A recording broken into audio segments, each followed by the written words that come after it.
Hey there, folks. Another election video for election 2016.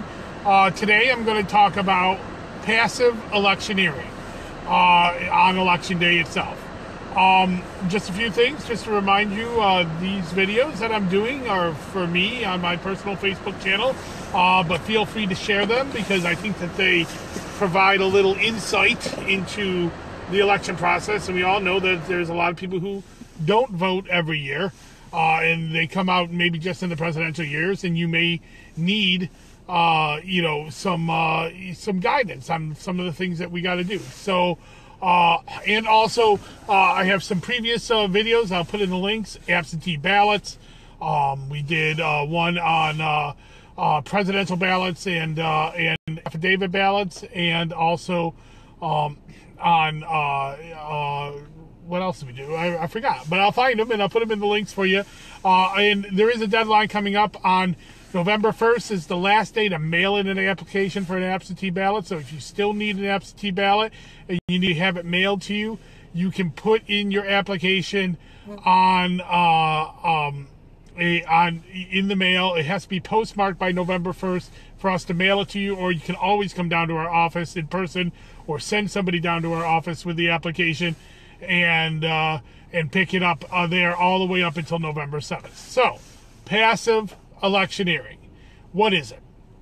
Well, in New York State, we have a law that says that you cannot wear any campaign paraphernalia, logos, T-shirts, buttons inside a polling place that support a party or a candidate. So that can be many different things. It's not just pro-Hillary or pro-Trump stuff, but it can be pro-Democrat stuff, pro-Republican stuff, slogans that can be seen to be advocating a side or a cause, or even Obama stuff. He may not be on the ballot, but he's a partisan in this election, or Bush stuff.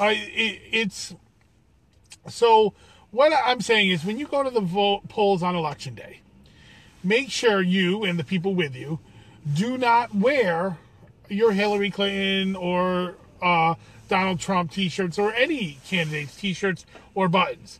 If you do, and you come up to the table to get a ballot, the election inspectors are trained to ask you to cover that up.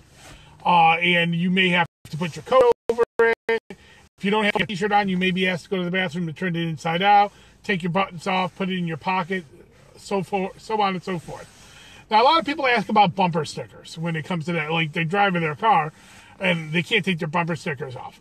Well, this law applies only to the inside the 100-foot mark of a polling place. And that's usually around the doorway to a polling place, okay? So it's not in the parking lot itself. So you can have bumper stickers and on your car and more than likely be able to get away with that. So you don't have to worry about that too much. What you're really worried about is the stuff on your person. Now, a lot of people wonder, is this against the First Amendment?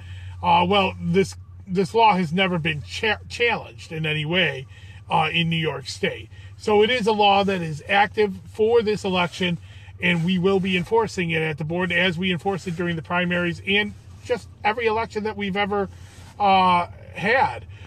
So the case of whether it's for or against the First Amendment, well, it hasn't been challenged there, and and I don't believe it will. And one of the reasons is that inside a polling place, we don't want anybody affecting anybody else's votes. You can't talk about an election. You're not supposed to be able to tell people how to vote, and that's why it's called passive electioneering. Is you were just wearing stuff promoting a cause. You don't want anybody to influence anybody else's votes. When you go into the election booth, your choice is your choice. And we hold that very dear at the Board of Elections and all boards of elections across the state. And we want you to make your choice and have it anonymous and as safe as possible. I also want to, while we're talking about passive electioneering, just another clarification on selfies at the polling place, because this has been all over the news and it's gone several different ways, including myself. I've given out not bad information, but unclear information. And so I want to make people aware that New York State does have a law on the books that does not allow you to show your completed ballot to someone else. It's not tested in court, and to be quite honest, I don't think we had a case about this law on the books in a couple of generations. That law was put in place to keep people from bribing other people to vote a certain way and having them show proof that they voted that way to that person. It was never intended for the age of social media. It was well before maybe even photography. It was very popular. So there's been a caution placed by the State Board of Elections saying that a selfie, a completed ballot, if you put it out, may be in violation of this law. I'm not so sure that's correct, and neither are they. That's why they're saying it may be in violation of this law. There's never been a case of this ever put out. So I guess what I'm saying is play it safe. If you want to take a selfie of yourself at the polling place, you can do that. Just don't show your completed ballot. And then you don't have to worry about running afoul of this law. If you show a ballot that doesn't have any votes filled in, I showed my ballot on my Facebook page a couple days ago without anything filled in. You're fine. That's absolutely okay. You can take pictures of yourself inside the polling place. That's fine. You can take pictures of yourself outside the polling place. That's fine. But again, don't wear any of your paraphernalia on Election Day. Election Day is just over a week away, November 8th, 6 to 9 p.m., 6 a.m. to 9 p.m. Your polling places, there's 181 throughout Onondaga County. And if you're anywhere in New York State, you can go to our website, ongov.net/elections, and click on the nice voter link, and you can get that's New York State voter link, and you can get it and see where you're registered and where your polling place is anywhere inside New York State. I'm sure if you're out and about in other parts of the country, contact your local boards of elections in your counties to find out where your polling places are and what your hours are. One last thing. Tomorrow we're going to have a little press conference, and I'm going to preview it as well. We're redoing the way we're reporting results at Onondaga County. We're really upgrading our website. We're very excited about this.